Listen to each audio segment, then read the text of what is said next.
My husband said during marriage counseling, "My mom was right from the beginning, I should have married Amanda instead of you." I stayed completely calm and did exactly what he wanted without any drama. 6 months later, Sarah called me at 2 a.m. sobbing uncontrollably. What she discovered about him made her beg for my help and protection desperately. I knew Amanda was stealing from Linda's catering company by month 8. I had enough evidence to prove it by month 14. And I waited another 5 years to expose her. Not because I wasn't sure. Because I needed Linda to be completely dependent on Amanda first. I needed the business to take on the massive expansion loan that Amanda helped arrange. I needed Amanda so embedded in every aspect of Linda's operations that the revelation would be catastrophic, not just embarrassing. I needed Kyle so convinced of his mother's judgment that my silence would look like incompetence instead of strategy. Most importantly, I needed Amanda to feel so safe, so celebrated, so certain she'd gotten away with it that she'd keep stealing right up until the moment I dropped the evidence in front of everyone. 7 years wasn't patience. It was precision. The comment that started everything came during our 4th marriage counseling session. Kyle and I were sitting on opposite ends of Dr. Morrison's beige couch, not looking at each other, when the therapist asked Kyle what he thought the core issue was in our marriage. He didn't hesitate. "My mother was right from the beginning. I should have married Amanda instead." Dr. Morrison's pen stopped moving. I felt my face get hot, then cold, then completely neutral. Kyle wasn't even looking at me when he said it. He was looking at his hands, like he'd just stated a simple fact about the weather. "Amanda Thornton," he continued. "She was at our wedding. My best friend Jason married her about 6 months after we got married. My mother always said Amanda had the kind of taste and business sense that would have complemented our family better. And honestly, watching her help my mom with the catering company these past couple years, I think my mother was right." I didn't cry. I didn't argue. I sat there on that beige couch and said, "Okay." Dr. Morrison looked startled. "Megan, how does that make you feel?" "Like maybe Kyle and Linda know something I don't," I said quietly. "Maybe I should just try to learn from Amanda instead of competing with her." Kyle actually looked relieved. Like I'd finally understood something he'd been trying to explain for years.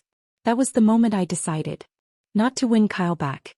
Not to prove I was better than Amanda.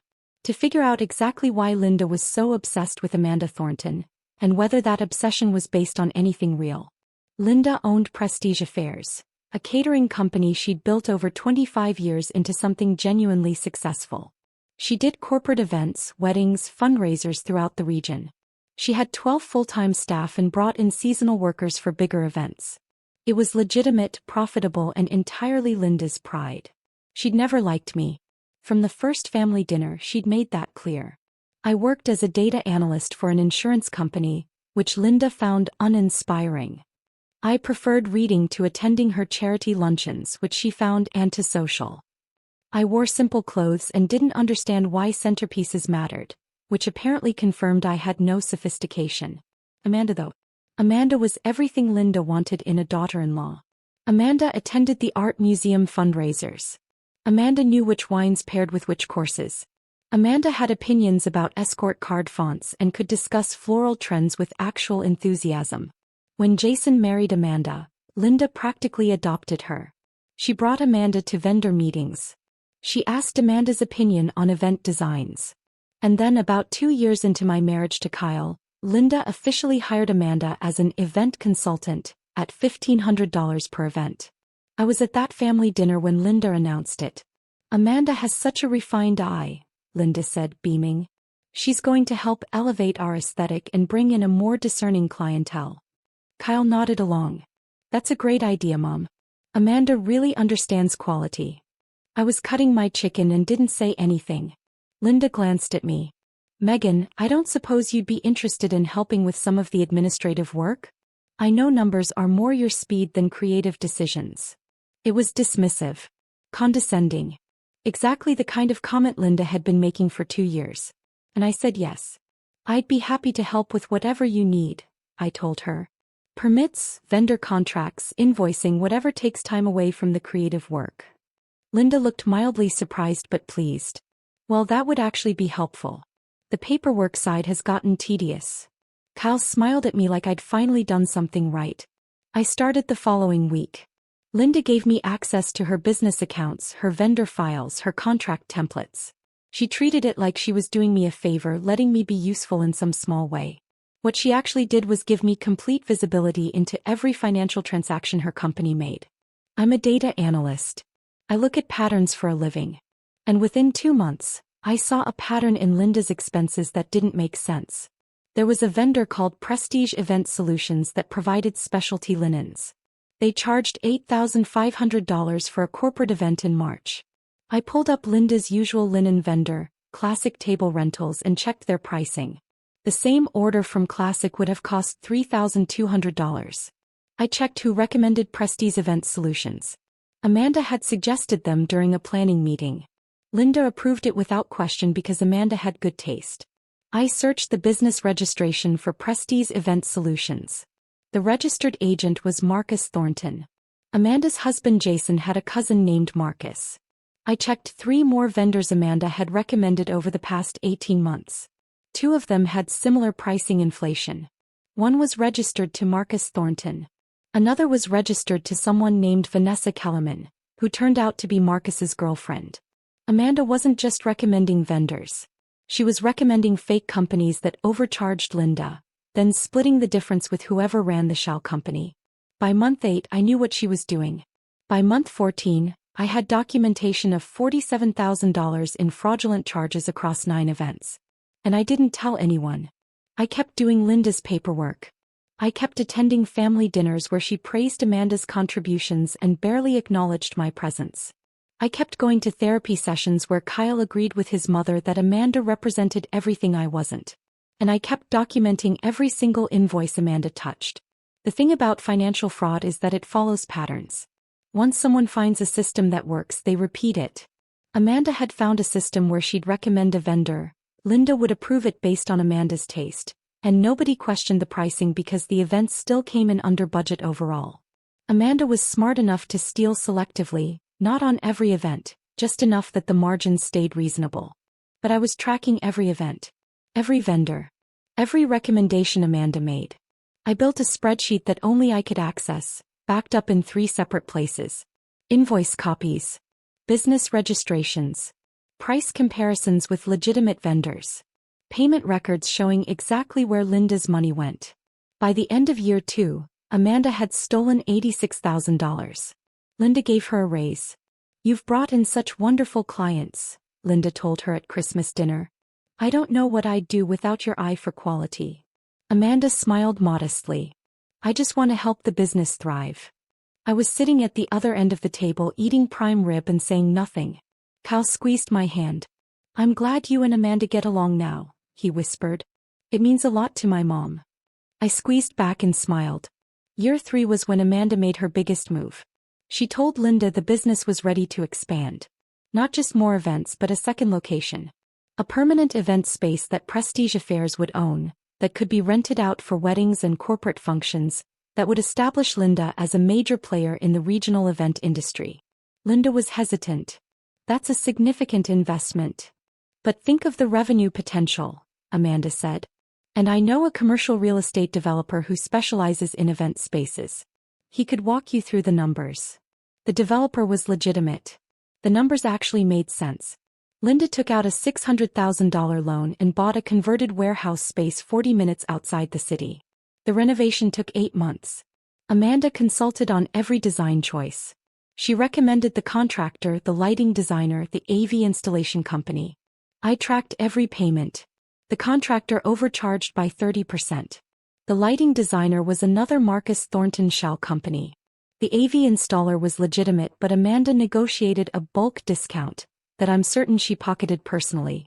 By the time the event space opened, Amanda had extracted another $120,000 from the expansion budget. Linda threw a grand opening party.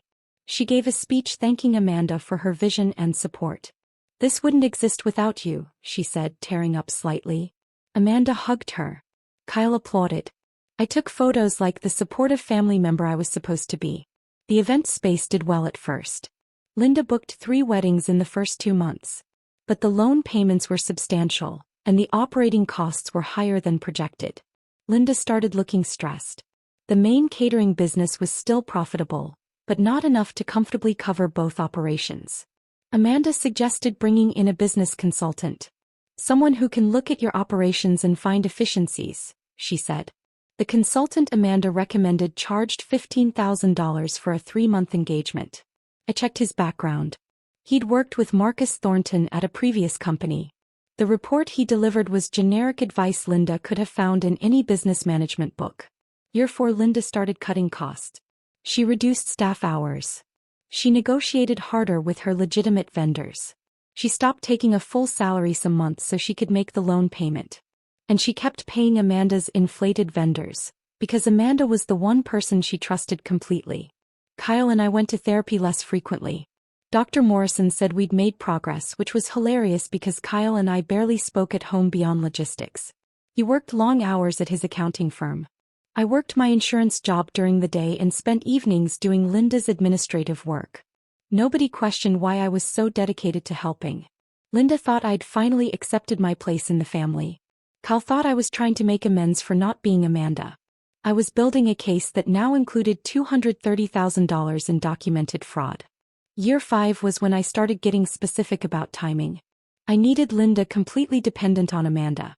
I needed the financial situation critical enough that the revelation would have maximum impact. I needed Amanda so embedded that removing her would feel like losing a limb. I also needed Kyle fully convinced his mother was right about everything. That part happened naturally. At family dinners, Linda would talk about business challenges and Kyle would say, "At least you have Amanda to help you think through the strategic stuff." When the event space had a slow month, Linda would worry out loud and Kyle would say, "Amanda will figure out how to market it better." Amanda became the solution to everything. The trusted advisor. The daughter Linda wished she'd had. And I stayed quiet, helpful, invisible. Year 6, Linda's business partner, a woman named Carolyn who handled the operational side, started noticing the financial stress. She pulled me aside at a company holiday party. "Is Linda okay?" Carolyn asked. "The numbers seem tight." "The expansion was expensive," I said carefully. "Those vendor costs seem high to me," Carolyn said. "I've been in this business 30 years. Some of these invoices don't match market rates." I'd been waiting for someone else to notice. "Have you mentioned it to Linda?" "She says Amanda vets all the premium vendors personally. Linda trusts her judgment completely." I nodded. "Amanda does have good relationships." Carolyn looked at me for a long moment. "You do all the paperwork. You see everything. Do the numbers look right to you?" This was the moment I could have handed everything over. Could have let Carolyn be the one to expose it. But Carolyn wasn't the right person and this wasn't the right time. I needed Linda to hear it at a moment when the betrayal would be maximum, when the entire family would witness what Amanda really was. "I just process what Linda approves," I said. "I'm not really qualified to judge vendor pricing." Carolyn didn't look satisfied, but she dropped it. I went home that night and added Carolyn to my exposure plan. When the moment came, she needed to be there. She needed to see the evidence so she could confirm it, so Linda couldn't dismiss it as a misunderstanding. Year 7, everything aligned. Linda's stress was visible. The business was surviving but barely. She'd had to take out a second, smaller loan to cover operating costs. Amanda was more involved than ever, attending every planning meeting, weighing in on every decision. And Kyle told me at our annual Valentine's dinner, "I'm really grateful you've made peace with how things are. My mom says you've been such a help with the boring stuff, and that's let Amanda focus on the things she's good at." The boring stuff. 7 years of documentation. 7 years of tracking $430,000 in theft. 7 years of watching Amanda steal from Linda while Linda praised her. "I'm just glad I can contribute," I said. Kyle smiled and ordered us another bottle of wine. I marked Valentine's Day on my calendar. 10 months until Christmas. Christmas dinner was always at Linda's house, always formal, always with the full family present. Kyle, me, Jason, Amanda, Linda's sister and her husband, Carolyn and her wife. 10 months to make sure everything was documented perfectly. 10 months to verify every shell company, every inflated invoice, every kickback payment.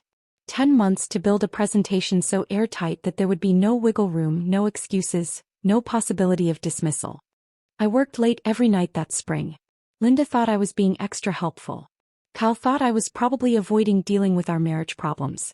I was creating a 287-page document with every piece of evidence organized chronologically, cross-referenced, annotated with business registration records and market rate comparisons. In July, Amanda recommended another vendor for a major corporate client. Premier Floral Concepts, charging $22,000 for arrangements that should have cost $9,000. Registered to Marcus Thornton. I added it to the file. In September, Linda's stress reached a breaking point. She snapped at staff over minor mistakes. She cried in her office after a client complained about pricing. Carolyn came to me again. "Something's wrong," she said. "We should be profitable. The events are booked. The clients are happy. But the money isn't there. Have you looked at the vendor expenses?" I asked. "Linda won't let me. She says Amanda has specialized relationships and I wouldn't understand the premium market." I nodded. "Maybe it'll improve after the holidays." Carolyn gave me a strange look. "You know something." "I know Linda trusts Amanda," I said. "And I know that Christmas dinner is going to be very interesting this year." I didn't explain further. Carolyn didn't push, but she watched me differently after that. December came. Linda planned the annual Christmas dinner with her usual precision. She invited everyone 3 weeks in advance. She hired staff to cook and serve so it would be elegant, impressive. She asked Amanda to help select the menu and arrange the table settings. Amanda suggested a specialty bakery for dessert. The bakery quoted $800 for a cake and pastries. I checked. It was another Marcus Thornton company. The actual bakery Linda usually used would have charged $280. I didn't say anything. I added it to the file. Christmas dinner was on December 23rd. I wore a simple black dress. Kyle wore a suit. We arrived at Linda's house at 6. Amanda and Jason were already there, Amanda looking elegant in emerald green. She hugged Linda and presented her with a gift, some expensive kitchen gadget Linda had mentioned wanting. "You're too thoughtful," Linda said, beaming. Carolyn and her wife arrived next, then Linda's sister Margaret and her husband Tom.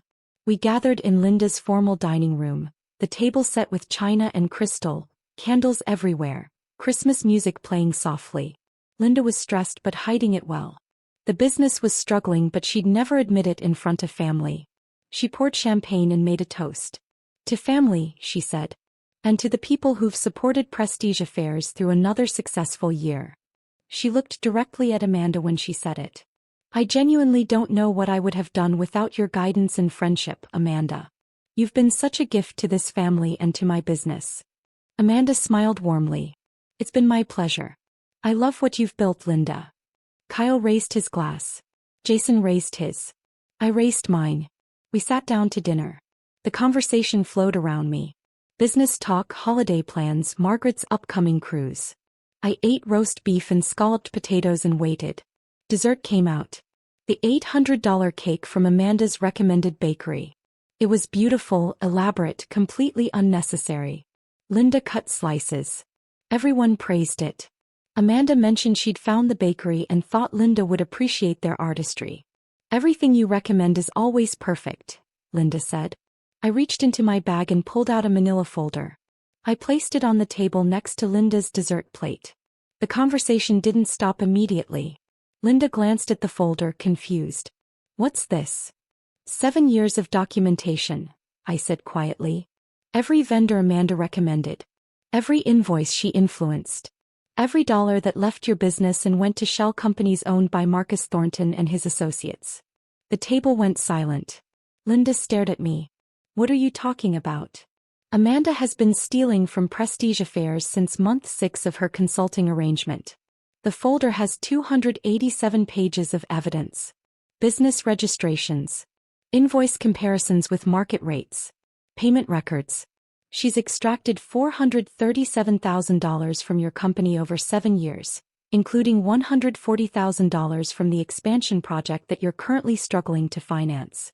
Amanda's face went white. "That's insane. I would never." "Prestige Event Solutions," I said, looking at her directly. "Premier Floral Concepts. Elite Staffing Services. Distinction Lighting Design. All registered to Marcus Thornton, Jason's cousin, who splits the profits with you. I have the business registrations. I have the payment records. I have price comparisons showing exactly how much each vendor overcharged compared to legitimate market rates. Jason stared at Amanda. Marcus? My cousin Marcus. Kyle was looking at me like he'd never seen me before. You've been investigating this? I've been documenting it, I corrected. Since month 8 of Amanda's consulting arrangement. I had enough evidence to prove fraud by month 14. I waited because I needed the scope to be undeniable and the timing to be perfect. Linda opened the folder with shaking hands. The first page was a summary sheet. Total fraud, $437,000. Number of fake vendors, 12. Time period, 7 years. Supporting documentation, 286 pages. She flipped to the next page. A detailed breakdown of the first fraudulent vendor, including the business registration showing Marcus Thornton as owner, the invoice Amanda's recommendation generated, and a price comparison with 3 legitimate vendors. This can't be real, Linda whispered. Carolyn stood up and came around the table. She looked over Linda's shoulder at the documentation. Her face hardened. It's real, Carolyn said. I've been worried about the vendor costs for 2 years. I told you something felt wrong. Amanda pushed back from the table. You're all believing this? Megan is clearly jealous and has fabricated. I didn't fabricate business registration records, I said calmly. The state maintains those. I didn't fabricate your text messages to Linda recommending these vendors. I didn't fabricate the invoices or the payment records. Everything in that folder came from Linda's own business files and public records. You can verify every single piece of information independently. Margaret leaned forward. Amanda, is Marcus really Jason's cousin? Jason nodded slowly, looking sick. Yeah. He works in event services. I thought it was a coincidence when his company started getting hired. It wasn't a coincidence, I said. Amanda created the companies, Marcus registered them, and they split the overcharges. The bakery that made tonight's dessert? That's one of them. The actual cost for this cake was about $280. You paid $800. Amanda and Marcus split the $520 difference. Linda was crying now, quietly looking through page after page of documentation. Kyle was staring at me. Why didn't you tell us years ago? Because 7 years ago, Amanda had stolen $47,000 and Linda would have paid her back quietly to avoid scandal. Because 3 years ago, the evidence was substantial but Amanda could have claimed ignorance about Marcus's business practices. Because I needed Amanda to be so deeply embedded in every aspect of this business that the revelation would be catastrophic. I needed Linda completely dependent on her. I needed you completely convinced your mother was right about her. I needed Amanda to feel so safe that she'd keep stealing right up until this moment. I looked at Linda. I've been your administrator for 7 years. I see every transaction, every contract, every payment. I noticed the pattern in month 6. I documented it in month 8. I proved it in month 14. And I waited until you'd taken on debt based on Amanda's advice, until the business was struggling under the weight of her theft, until everyone at this table had spent years praising her judgment. Amanda stood up. I'm leaving. You should probably call a lawyer instead, Carolyn said. She'd taken out her phone. I'm calling the police. This is embezzlement and fraud. Amanda looked at Jason. You can't believe this. Jason was looking at the folder in Linda's hands. Did you do it? No. This is completely. Because if Marcus is involved and you recommended his companies, I need to know right now if you did this. Amanda's silence was answer enough. She grabbed her purse and headed for the door. Jason didn't follow her. Linda was still crying, turning pages. Margaret had moved to sit next to her, reading over her shoulder. Tom was on his phone, presumably looking up the business registrations I'd cited. Kyle stood up and came over to where I was sitting. Why didn't you tell me? Because you spent 7 years telling me your mother was right and I wasn't good enough. Because you said in therapy you should have married Amanda instead. Because if I'd told you earlier, you would have defended her and questioned my evidence. I needed the evidence to be so overwhelming that there was no defense, no question, no room for anyone to dismiss what I found. He looked gutted. I never thought. No, I agreed. You didn't think. About what I was doing, about why I was doing it, about whether maybe I had reasons for staying quiet. You just assumed I'd finally accepted my place. Carolyn came back to the table. Police are sending someone. This is going to be a formal investigation. She looked at me. Did you make copies of this documentation? 3 complete sets. 1 with my lawyer, 1 in a safety deposit box, 1 encrypted digitally. Carolyn almost smiled. You've been planning this for a long time. 7 years, I said. Not patience. Precision. The police arrived 40 minutes later. Linda gave them the folder. They took statements from everyone at the table. Amanda had already left, but they had her information from Jason. They explained this would be investigated as wire fraud and embezzlement, that the evidence would be reviewed by financial crime specialists, that charges would likely be filed. Linda sat in her living room after they left, Margaret beside her still looking shell-shocked. How much of the expansion money was stolen? She asked me. Approximately $140,000. The contractor overcharged by 30%, which was split with Amanda. The lighting designer was entirely fake. That was $35,000. The AV installation was legitimate, but Amanda negotiated a kickback. Several of the furniture and equipment vendors were Marcus's companies. The business consultant? Worked with Marcus previously. The report was worthless. That was $15,000. Linda closed her eyes. I can't believe I didn't see it. She was very good at making you think it was about taste and quality, I said. And you wanted to believe in her. Kyle was sitting across the room, looking at his hands the way he had in Dr. Morrison's office when he said he should have married Amanda instead. Carolyn checked her watch. I should go. Linda, we'll talk tomorrow about next steps for the business. Megan, I assume you have recommendations. Several. But they can wait. After Carolyn left, Margaret convinced Linda to go lie down. Tom cleaned up the dessert plates nobody had finished. Jason sat in the corner calling someone repeatedly, probably Amanda, and getting voicemail. Kyle walked over to me. Are we going to talk about this? About what? About how you spent 7 years agreeing with your mother that I wasn't good enough. About how you said you should have married a woman who was stealing from your mother's business. About how neither of you noticed that the boring administrative work I was doing was actually protecting Linda from financial ruin. I didn't know. You didn't ask. You didn't wonder why I was helping. You just assumed I was trying to earn approval I'd never get. He sat down heavily. What do you want me to say? Nothing. I don't want you to say anything. I wanted you to notice 7 years ago that your wife was competent and paying attention.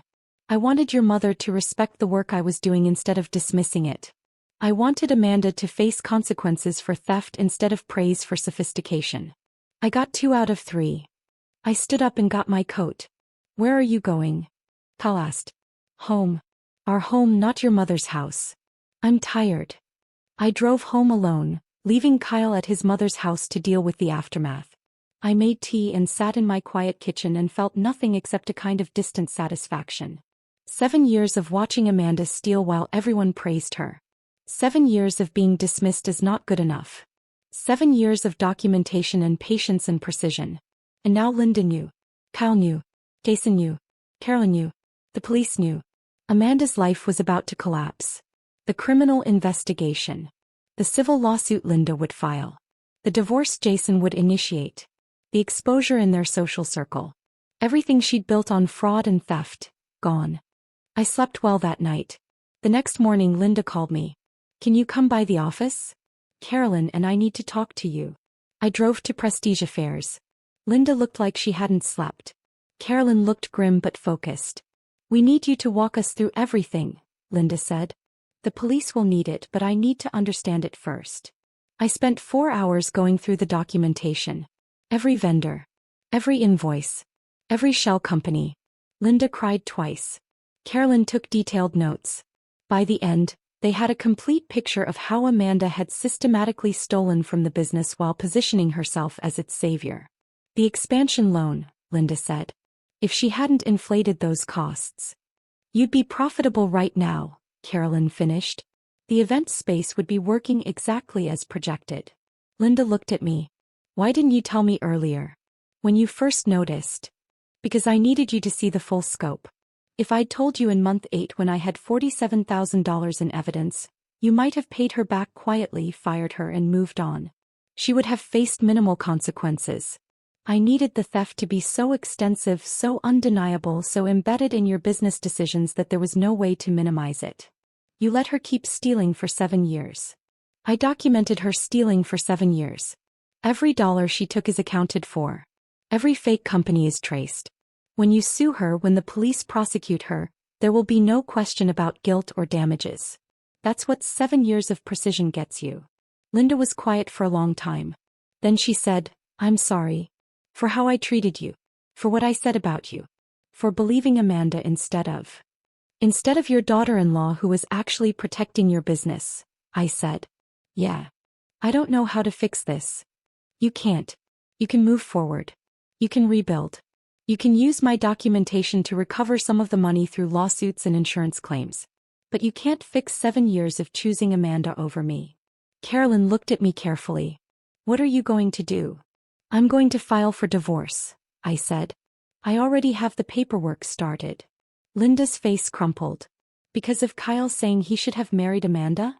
Because Kyle spent 7 years agreeing with you that I wasn't good enough, while I spent 7 years protecting your business from the woman you both thought was better than me? That's not fixable." I left them in the office and drove home.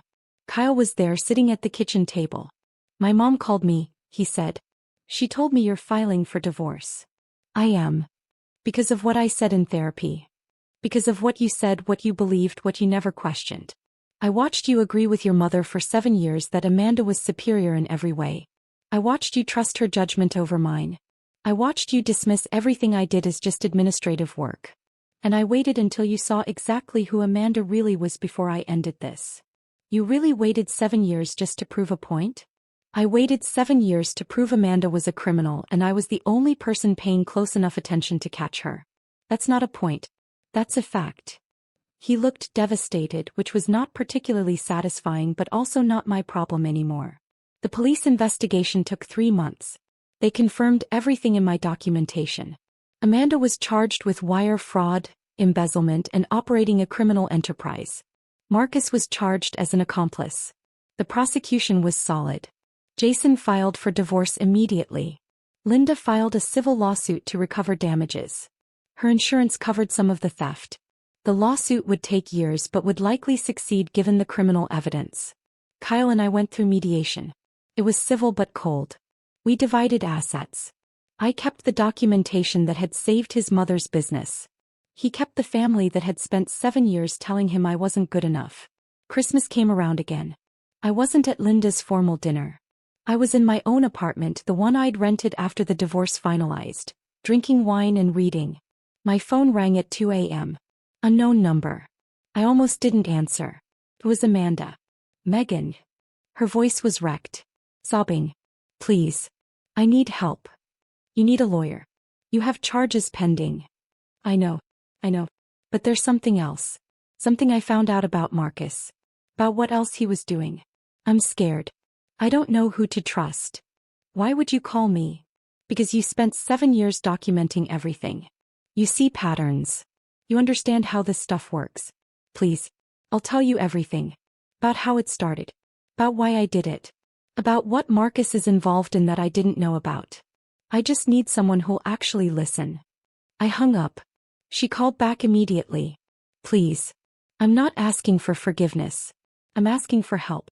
There are people involved in this who are dangerous. Marcus was using Linda's business for more than kickbacks. I just figured it out. If you still have any sense of wanting to protect Linda's company, you need to know this." I paused. "What kind of more?" "Money laundering. Through the vendor payments. I thought we were just stealing. Marcus was running dirty money through those shell companies. And now those people know the fraud got exposed. They know there's documentation. They know everything's going to come out in court. That was a different problem. That was a problem that could extend beyond Amanda's fraud into Linda's business being used for criminal enterprise." "I'll meet you," I said. "Tomorrow. Public place." "Thank you. Thank you." I hung up and sat in the dark thinking. 7 years of documentation. 7 years of tracking every vendor, every payment, every transaction. And apparently I'd tracked something bigger than I realized. I made myself more tea. Tomorrow I'd find out what Amanda really wanted. Tonight I'd review my files and see if there were patterns I'd missed. Patterns that might explain why Amanda sounded genuinely terrified. 7 years of precision had destroyed Amanda's life. But it might have created an entirely new problem. And despite everything, despite the divorce and the betrayal and the 7 years of being dismissed, I was the only person who had the documentation to solve it. I opened my laptop and started reviewing shell company transactions, looking for patterns that went beyond simple theft. Turned out 7 years of setup wasn't finished yet. It was just entering a new phase. 7 years of silence. One perfect moment of exposure. Was Megan's precision worth the wait? Drop a comment with your favorite moment. The Christmas dinner reveal? Amanda's 2 a.m. panic call? Hit that subscribe button for more stories where patience becomes the ultimate weapon. Which part gave you the most satisfaction?